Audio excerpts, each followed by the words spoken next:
Bonjour et bienvenue. Aujourd'hui, on va parler d'un sujet qui nous a un peu pris de court. Ah oui, on peut le dire. On vient de publier un article dessus. C'est la sortie en France du jeu de rôle My Little Pony. Et franchement, avant de le tester pour l'article, on était sceptique. Clairement. La question qu'on s'est posée tout de suite, c'était, bon, est-ce que c'est juste un gros bonbon très coloré, un produit dérivé de plus, ou est-ce qu'il y a un vrai jeu de rôle derrière, un truc digne de ce nom? Voilà. Et la réponse, et c'est un peu le cœur de notre article, c'est un grand oui. Et c'est même sacrément bien fichu. Tout à fait. On n'est pas du tout sur l'ancienne version, Tales of Equestria. Là, c'est beaucoup plus complet. Le concept central, c'est ça qui est intéressant, c'est le pouvoir de l'amitié. Mais c'est pas juste un concept en l'air. Non, c'est une mécanique de jeu, en fait. La collaboration, la discussion, c'est souvent plus important que de foncer dans le tas. Oui, et ça c'est soutenu par un vrai moteur de jeu. Le système c'est Essence D20. Pour ceux qui connaissent pas, c'est quoi exactement? Alors, Essence D20, c'est une sorte de système de jeu assez modulable, basé sur le fameux dé à 20 faces. On l'a déjà vu dans d'autres jeux de rôle à licence. Comme G.I. Joe ou Transformers, c'est ça? Exactement.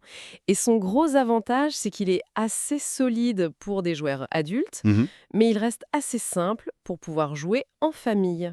C'est cet équilibre-là qui est réussi. Et cette idée de collaboration, elle est là dès le début, dès la création de personnages. On a les trois archétypes classiques, le poney terrestre, la licorne, le pégase. Oui, mais la vraie originalité, c'est pas ça, ce sont les marques de beauté. Ah oui, chaque poney a la sienne qui définit un peu son talent unique. Et surtout, les caractéristiques, c'est pas la force ou l'intelligence. Non, on teste des valeurs morales. Voilà. Le courage, l'honnêteté, la gentillesse, la générosité. Je me souviens d'un moment dans notre partie test pour l'article qui illustre ça parfaitement. On était face à une manticore en colère. Ah oui, Et notre premier réflexe de vieux rôliste, ça a été de se préparer au combat. évidemment. Sauf que le jeu nous a poussé à faire autre chose. Mon personnage, une licorne, a dû faire un jet de gentillesse. Pour comprendre pourquoi elle était agressive. C'est ça. Et on a découvert qu'elle avait juste perdu son doudou. Et c'est là qu'interviennent les fameux jetons d'amitié. Qu'est-ce que c'est ça? C'est une ressource, en fait. Une réserve de points que tout le groupe partage. Un autre joueur a pu dépenser un jeton pour m'aider sur mon jet de dés. D'accord, donc ça force vraiment à penser en équipe. Tout le temps.